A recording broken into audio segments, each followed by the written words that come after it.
Hello, welcome back to Hazel Jane Tarot for a bumper favourites edition. I wasn't able to film my favourites at the end of October because I wasn't well, and so I decided to just wait and roll the two together. So here we are on a December evening. The natural light is fading fast, so let's get started talking about some of the new decks that have come into my collection. Now, I am really starting to feel like I'm hitting a stage where I don't need a lot of decks, and I'm really struggling with storage. I live in a small house and I don't have any space at the moment, and some of my decks are languishing in the back of a wardrobe, which is far from ideal. So I'm trying not to get that many, but there were a few things that did come in in the last 2 months. So this Seasons of the Witch Yule Oracle, I've already talked about a little bit. I did a review of this, or like a walkthrough of it, on my channel already. So if you want to see all of the cards and hear all my reactions to the cards, you can find that on my channel. But this is a lovely deck that I'm starting to work with now as we're moving into December. It's a lovely wintry Yule Oracle. And if you're familiar with Seasons of the Witch Scion Oracle, it's very, very similar.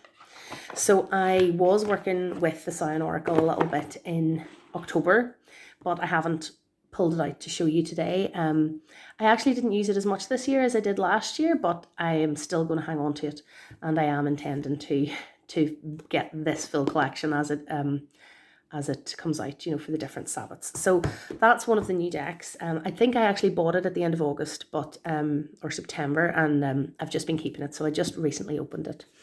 Another new deck that I got through October and November is the Spirit Keepers Tarot Revelation Edition, and I also filmed an unboxing of this, and it is also on my channel. It's absolutely, the quality is outstanding, and I would have expected nothing less, having seen the other decks that Benabel has produced.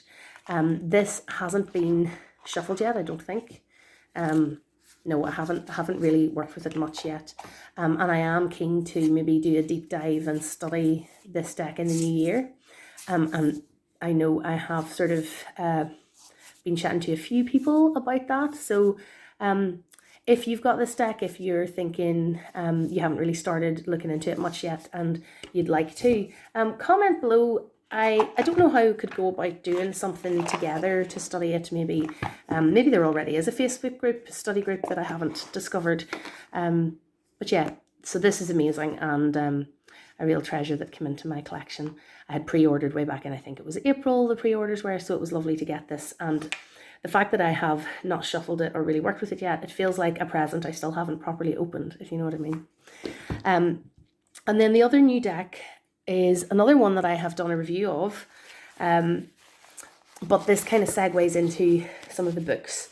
I do want to do a proper video on my journey of learning Marseille through September and October. I was really focusing on reading and reading about and learning Marseille. So this was the deck that I bought then, to have a Marseille inspired deck. I know it's not traditional Marseille, as you can see from the style of the majors and so on. They've been redesigned, but the names and the pips and so on are traditional enough for me. So I had been trying to work with another pip deck, which was the Crystal Tarot, and it's very pretty, but I found I wanted kind of clearer pips than they had in that particular deck. So I did go ahead and buy another new deck to have a more Marseille style deck to work with for study. So I do want to do a video, it's huge, isn't it? Look at the size of it. I do want to do a video just on my journey of learning Marseille, but I'll not go into that in too much detail just now. But just to say that this is the book I was using to study from, and this is Tarot on Earth by Tom Benjamin, and this is very much a workbook style book on learning to read Marseille. So as you can see, I have highlighted it quite a bit, but there are also sections where there are practice readings for you to fill in. There are also sections for you to, let's see if I can find it, sorry, for the minor arcana. for you to put in as you work through a process of working out what the meanings are for the cards, rather than him dictating your meanings. There's a whole process to work through to work out what the numerology means for you. You do research. It's really, he guides you through the whole process. And I will talk about this more when I eventually get time to make a proper video on my process of learning Marseille and how I've been finding it. I was surprised at how much I actually enjoyed reading this in this style, even though some of the minor arcana meanings are quite different because of the way the numerology develops from the Rider-Waite-Smith. But I quite like the sort of analytical and logical deduction of like number plus suit equals this meaning, and then, you know, applying that to your question or situation. So I was surprised how much I did really enjoy working with Marseille. So I've finished this book now. It's great. It's one that I will be referring back to again. It's not something I could ever give to a charity shop or anything because I've written all over it. But yes, I recommend this book very much if you're thinking of getting into Marseille and you have already got some tarot knowledge. So let's talk a little bit more about books then, since we've talked about Tarot on Earth. Another book that I finished reading in October, November is this book by Deborah Lipp, Magical Power for Beginners. So I had come across this because I'd read another book by Deborah Lipp, which was Tarot Interactions. And this book, Magical Power, I really, really enjoyed. I've read a few books that are sort of witchy books that are spell books, you know, that take you through how to craft a protection spell or how to craft different types of spells, and there'll be kind of like a recipe and what the associations are of like the correspondences to use and so on. And this takes you back a step before that, and really gets you thinking about how you raise power within yourself, and then how you direct and send power, and what that all means, and different ways of doing it, and different ways of configuring that, like by yourself or with others, and thinking about your intention, like the intention of a spell and the object of the spell, which are not necessarily the same thing. There was a lot in this that I found really, really helpful in kind of clarifying as a kind of not, you know, I'm interested in this, but I wouldn't necessarily say I don't really like the term baby witch. I'm too old to be a baby anything, but I'm interested in exploring this area. And this book, I felt, really took it back a good few steps before the average kind of, like I read the book House Witch a few months ago, which I really enjoyed, which was all about how to make your home and things you do in your home and domestic tasks and so on more magical. And it was really good and had some great ideas in it. But this kind of takes it back a step before that as to, you know, if you're going to put your intention into something, this kind of clarifies what does it mean by your intention and putting it into something, like really the basics for me. I find it really, really helpful. I am intending to go back through this book. There's a lot of exercises and journaling tasks. I have a journal that I'm planning to use. And I want to dive a bit more deeply into some of these exercises. So if you're like me, kind of just dipping your toes in this whole magic thing, this I thought was a really useful book. I think she comes from a Wiccan background, but this book itself, while it maybe draws on a lot of Wiccan principles, it's not explicitly or exclusively so, I don't think. That was the impression I got anyway. My non-expert impression. In terms of fiction, I didn't read a lot of fiction. I finished a couple of books that I'm not going to talk about because they weren't amazing. This I thought I would mention because it's such a big release at the minute, such a big new release. So Beautiful World, Where Are You by Sally Rooney. Sally Rooney is an Irish writer, and she wrote Normal People, which was televised and was an absolute smash hit. I'm sure you may have seen Normal People. It was very big over here anyway. I don't know if it got to America, but I really enjoyed the TV show. I had read the book Normal People and I didn't enjoy the book as much as I enjoyed the TV show. I think Sally Rooney writes some very, very complicated and not necessarily likable characters, and the actors added a layer of likability to the characters that I hadn't really found in the writing when I'd read the book. With Normal People, I just wanted to slap the characters a lot, like metaphorically. And to be honest, Beautiful World, Where Are You is kind of similar. This focuses on two women who are kind of just turning 30 or about to turn 30. They're kind of they're not both from middle class backgrounds, but they now would fall into a kind of a middle class professional world. One of them is an author who's been very successful and had a TV adaptation or film adaptation done of one of her books. So Sally Rooney's maybe drawn on, I wouldn't say it's autobiographical, but drawn on the world that she knows in terms of publishing and so on. And the other one is an editor for like a literary magazine. So they work in a kind of a middle class literary kind of world. And then both of them are having romances kind of with these guys, but it's, you know, it's the similar sort of atmosphere that you find in Normal People, with the people not really disclosing their feelings honestly and trying to protect themselves and being cagey about their feelings and so on. And that goes on for a bit. There's more to it than that, obviously. I enjoyed it. I didn't enjoy every chapter equally, but some of the writing was just lovely. There's a chapter towards the end where it fills you in on the whole backstory of one of the pairs of their relationship. And it's just so beautifully written. And I loved that chapter.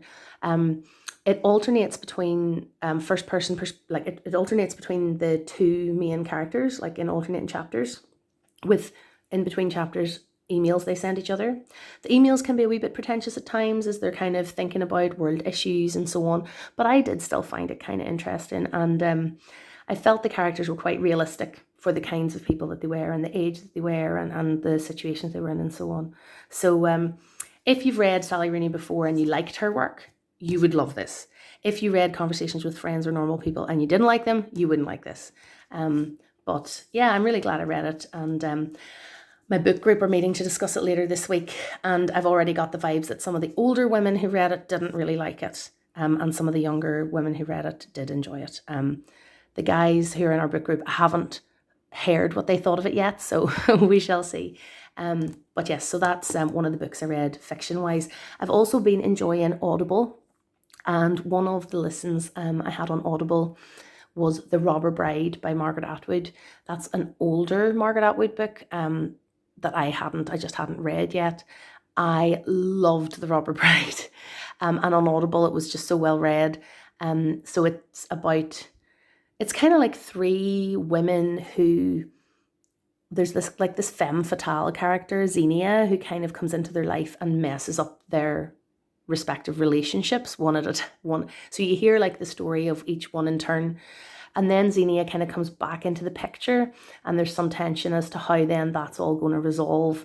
Because they thought she was dead, and now she's not dead, and here she is, and what's going to happen next.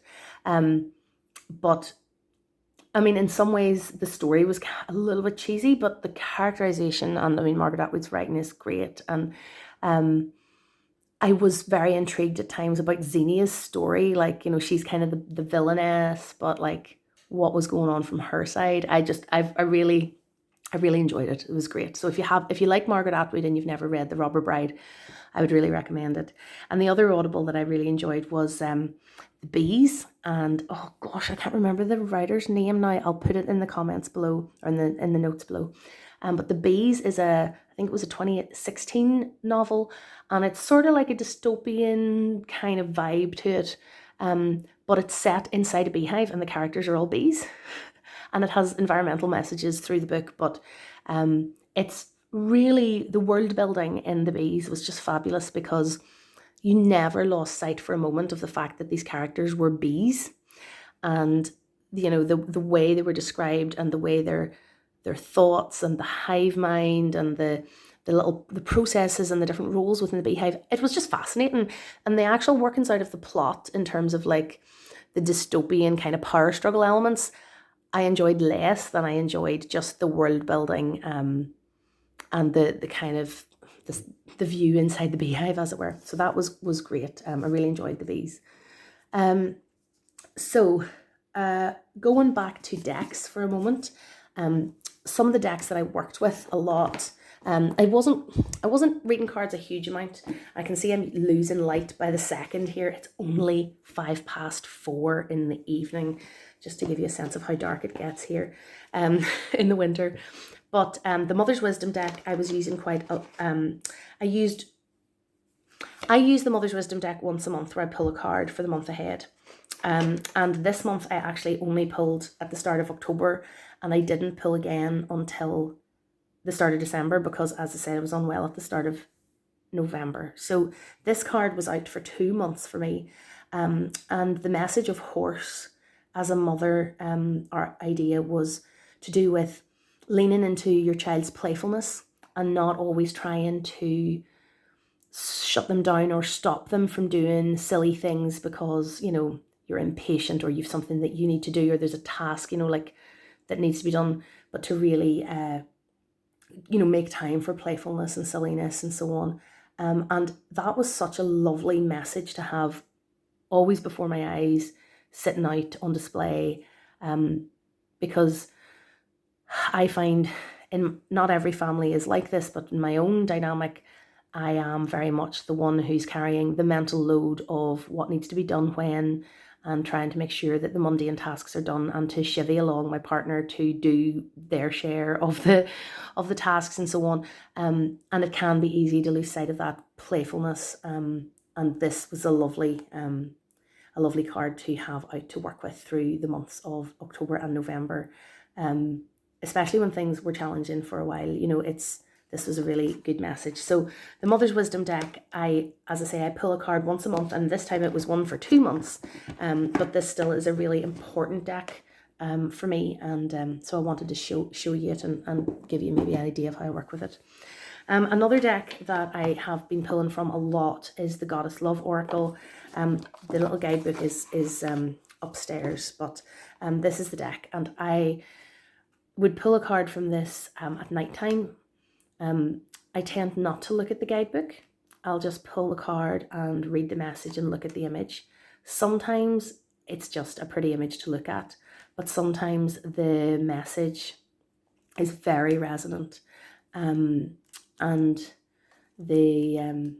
mean, it's just lovely. So I've had this deck out since I came back from Glastonbury. This is one that I pulled just at the end of our quarantine. Awakening, live in the moment. I mean, it was just such an appropriate message, and to have thought of having Bridget watching over us was lovely.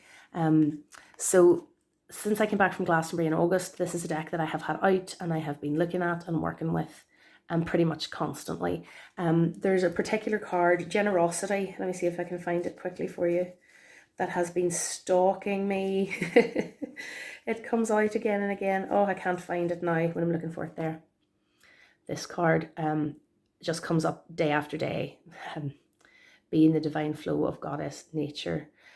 So yes, I've seen that card a lot. But this is a beautiful deck, and it's kind of very wintry, and it's going right back up in sort of my little altar space in my bedroom as soon as I'm finished videoing this. I'm going to try something with putting on a little bit more light. Okay, so let's see how this goes. I've turned on a light. 10 past 2, or 10 past 4 in the evening, having to put the lights on. So just a warning before I show this next deck, there is a lot of female nudity in this deck, so maybe shuttle on if you'd prefer not to, but anyway. This is the Story Medicine Tarot, and this is the Animal Woman deck, so it's the second one.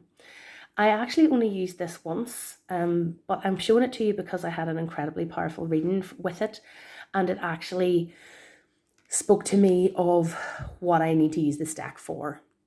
So I did a mind, body, spirit reading with this deck, and I don't normally do that spread. That's not normally a spread I ever use, but I was thinking in terms of healing, you know, and of mental and physical health. And the cards, I pulled 2 cards for mind, 2 cards for body, and 2 cards for spirit. And it was an incredibly powerful reading. And I didn't feel the need to, like, I've did it for sort of the week ahead. And I didn't feel the need to do it again the following week, because the messages that had come through in that initial reading were still powerful, were still relevant. And still are 3 weeks later. So this, I think, is a very healing centered deck, and the Nine of Swords. I move through my fear with the grace of a jellyfish. So this deck is one that I think I'm going to be using again with a mind, body, spirit spread. And look at that, Ace of Swords, my words pour out. So the creator, Jessica Zinchuk, this is her that's depicted throughout the deck. Yeah, it's just a really powerful healing focused deck. So I only used it once, as I say, but for a very powerful reading, and I will be using it again in that way. So hopefully I'll be able to do a little bit of editing to put some pictures in for some of the things that I'm talking about. So I want to talk a little bit about film and TV. So one of the things that I did get to go to the cinema in October, it feels like 1,000 years ago now, but we went to see Dune, and it was amazing. And I don't know if it's still in the cinemas or if cinemas are open where you are, but if you like science fiction, fantasy type stuff, the visuals in Dune were very, very worth seeing in the cinema. It was wonderful. And I hadn't been to the cinema in a good long time, so that was a real treat. On the small screen, I watched a documentary on YouTube about Jonathan Larsson. It was about the making and the process behind Rent, and like about Jonathan Larsson's life story. I was obviously somewhat familiar as a musicals fan with Jonathan Larsson already, and I liked Rent, and I've seen Rent and enjoy a lot of the music from Rent. So I watched this documentary. It's about 2 hours long. If I can find it again, I'll link it below if you're a musicals fan. But it was really, really, really interesting. And then, of course, Tick, Tick, Boom was released on Netflix. Now, Tick, Tick, Boom is written by Jonathan Larsson, kind of autobiographical, and it was the musical he wrote before he wrote Rent. And I had previously familiar with Tick, Tick, Boom as the original Broadway recording, or whatever it was off Broadway, I'm not sure, but the original cast recording, I had it on CD, and I didn't enjoy it. I didn't enjoy the music. I didn't enjoy the performances on the CD. I maybe only really liked 2 songs on it. So when I heard Tick, Tick, Boom was coming out as a film, I wasn't terribly excited about it, but I did sit down and watch it, and it was wonderful. So if you have access to Tick, Tick, Boom, I think and you like musicals, it's in the cinema, and also I think it's on Netflix. It's directed by Lin-Manuel Miranda, so cementing his status as a total genius. It's brilliantly directed. He's taken what was there, and the writing around how they've kind of fleshed out the story is wonderful. And Andrew Garfield's performance as Jonathan Larsson is just like, he zings with energy. Like, it's just fabulous. And I mean, the whole cast are brilliant. It really feels like a very real, diverse, like natural New York. Like, just, I mean, not that I would know, not that I would know what New York was like at the start of the 90s, but it felt authentic, and it really and the music is great in the film, and just with the performances and so on. The guy who plays Michael, his friend, and everything, they're just all excellent.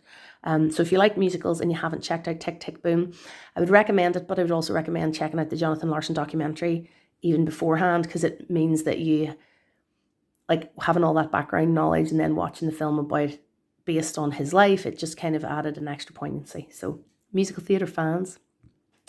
And the other thing I've been watching is Snowpiercer, also on Netflix, and I'm kind of halfway through season 2 now. It's pretty dark, pretty violent. It's based on a South Korean film, which I haven't seen, but the cast of the American TV series remake are very good, and yeah, it's pretty good. So if you like dystopian stuff, Snowpiercer's worth a look. But yeah, it's quite violent and quite dark, so be warned. So that was sort of the TV and film stuff. And then just maybe to wrap things up, we'll have a chat about music. So when I was unwell, I did, I was watching bits of things on YouTube, and one thing I watched again and again and again and again was Leslie Odom Jr. singing Without You from Rent, and his lovely recording of Speak Now. which was from the soundtrack of the film he was in recently. So if you, if I'll maybe try to link those below if you haven't heard them before. I have talked about my my love of Leslie Odom Jr. Before on this channel. If you've watched my favorites before, but that recording of Without You is pure medicine. Like, it's just, it's perfection. So I had been listening to Hamilton through October. Again, this is not the first time I've shown this in my favorites. And if you are not familiar, Aaron Burr in the original cast recording, which is the one on Disney Plus, as well, was played by Leslie Odom Jr. So didn't I find out he has 2 Christmas albums? This is one of them. The other one is in my car. So he recorded one a few years ago, and then this one is, I think the first one was 2016 and this one's 2020. And there's some lovely words. I'll not read them to you now, but there's some lovely words in the liner notes about the whole idea of recording a Christmas album in 2020. He talks about some of the issues in America last year, and of course those issues have not gone away. He talks in the liner notes, it mentions like the murder of George Floyd, and it mentions COVID-19 and the pandemic, and what does it mean to celebrate Christmas in a world like this, which is still relevant this year, I think, as well as last year. And there are some songs on this album that are quite poignantly about people being, not there, and who's going to be with us at Christmas and those kinds of things, how are we going to be able to celebrate Christmas? And, that's still in the air. So I'm really enjoying this album. His voice is just beautiful. But the selection of songs on this are really nice as well. And so that is my favorites for October and November. Oh, there was one more thing I wanted to show you. I had got this little box from Sons of Asgard. So see if I can get you to see that closer up. Can you focus, please? Yeah, so you see Sons of Asgard. So I got this Samhain spray. The spray is gorgeous. It's got like a really, I can't even describe the smell of it. Sort of this magical spray, which I was using a lot to kind of, before I was doing any readings or anything like that. Then there was this loose incense that came in the kit, which was very smoky. I had to wash, you burn it on the charcoal. I had to wash all the clothes I was wearing after I burned this, but it's lovely, smells great. And then there were these little spell candles, which, as you can see, I have not used yet because I wasn't well over the actual Halloween Samhain, like the actual night of Halloween. But that was a lovely wee kit, so I'm going to put that away for next year. And I have purchased the Yule gift box, so from Sons of Asgard. So this is a shop that's in Glastonbury, and I came across the actual physical shop when I was in Glastonbury, so I thought I would mail order. They have a website. Now I was going to try to open this so you can see what's in it with me, because I haven't opened it yet. So it's going to be very similar to the other kit. So we have a magical Yule spray. Is it not focusing? Let's see what this smells like. Smell-o-vision. Oh yeah, it has a kind of a fairly traditional Christmassy scent. So that is the magical Yule spray. Oh, it's all over my phone now. And then there are some spell candles. Oh, that's a great smell. It's really strong now. And then we have a couple of charcoal discs for burning loose incense and a little pot of loose Yule incense, hand blended. Oh, it smells lovely too. So